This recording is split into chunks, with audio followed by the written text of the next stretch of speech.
Here guys, and welcome back to a brand new preview here on the channel. I'm James, and this one's going to be the last match day left of the season, week 46 of the regular championship season. Game 46. I've done 44 of them. Madness all season. Pumped for this one. Burton Albion away. Everyone's been looking forward to this all season. The Terrace. Safe to say it's going to be a very, very enjoyable day out. We might put a weaker team out.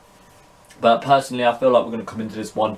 I'm going to look to try and hit them on the counter-attack. And I'm going to try and build off momentum. Going to try and build up some momentum for them playoffs coming up.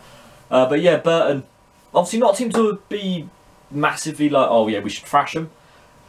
Because in my opinion, Burton are a decent team.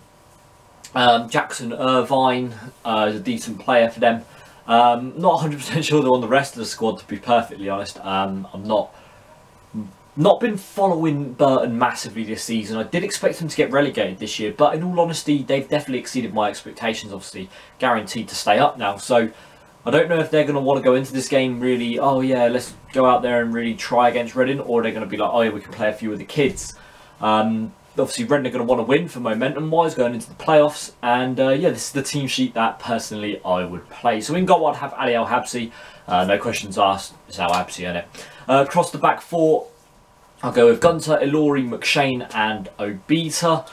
Play them four. Obviously, I'm going to drop Liam Moore, give him a little bit of a rest for the game coming up in the playoffs, whoever we've got. Personally, I feel like Moore deserves the rest, in my opinion. I think he's been fantastic all season. And why not see what Ilori can do? Why not see if Paul McShane's fit and ready again? Because Yapstam did say that McShane's fit. So yeah, why not see what they can do? Why not? I mean, we spent, what, 3 million on Ilori, and we haven't really used him too much. Obviously, he's been out injured and just sat on the bench and playing in the under-23s. So I think Ilori deserves a bit of a run out.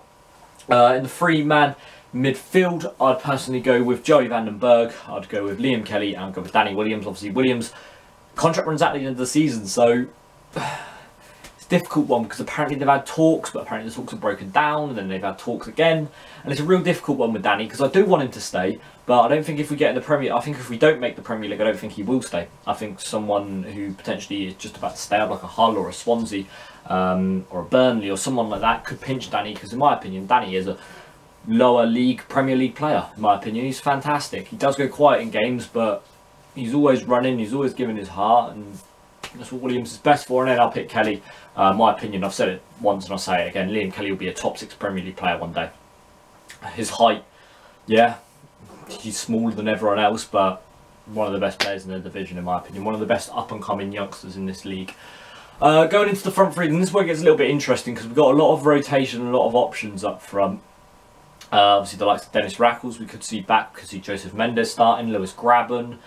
So we have a lot of options, but this is the three I'd personally go with.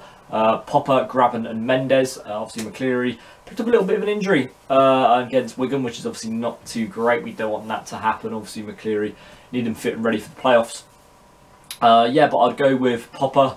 I think he played really poor against Forest. Obviously, got taken off at half-time. So I'd like to see what he can do against Burton this time. Obviously, we got Graben, who I thought had a decent game against Forest, and I don't know, Graben's a different one because he'll play good and he'll play bad, and it's really difficult with Graben which side of him you're going to get out. But yeah, he's a confidence player no matter what, definitely. And then Mendes would start. Yeah, obviously started against Villa and scored 2 goals, so why can't we start Joseph Mendes? Yeah, should be alright, shouldn't he? Going into a score prediction then, what I'm going to go with, I'm going to go with a 1-0 win to Reading. See us just pinching it. I don't think Burton are too good at the back. I mean, they conceded 5 to Brentford, who, Brentford are good, but they're not the greatest team on earth. You know, we beat Brentford whilst they were going through their big form phase, so, you know, Brentford aren't too great, but Burton did lose to them. Burton have beaten Leeds, so what can this league do? We don't know. But I'm going to go with a 1-0 win either way. I'm going to go with Graben to get the goal. Yeah, just personally what I feel like will happen. So yeah, don't forget down in the comment section below to put your team sheet and who you personally start. Interested to see who you guys want to start in this game. And yeah, that's going to be it for the video, guys. Hope you all enjoyed it. And yeah, we'll see you for a prediction league and then the match day experience coming out tomorrow. 12 o'clock kickoff. It's an early start. So yeah, cheers for watching, guys. I've been James. See you all in the next one. Peace.